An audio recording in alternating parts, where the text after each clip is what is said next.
สวัสดีครับผมไม่ได้ถ่ายสวรีนะช่วงเย็นนะผมมันช่วงเย็น6 โมงกว่ารถกำลังมุ่งพลาดมีช่วงเช้ากับช่วงเย็น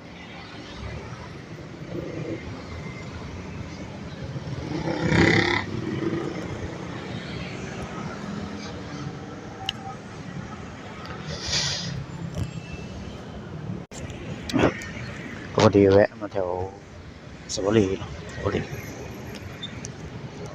งานก็กระโดดนู่นกระโดดนี่งานคนแถวนี้ก็เยอะอยู่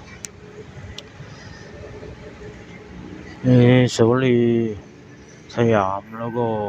หลายๆจุดนะ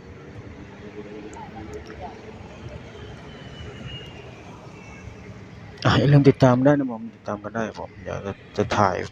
ที่เป็นที่ที่ว่างก็ถ่าย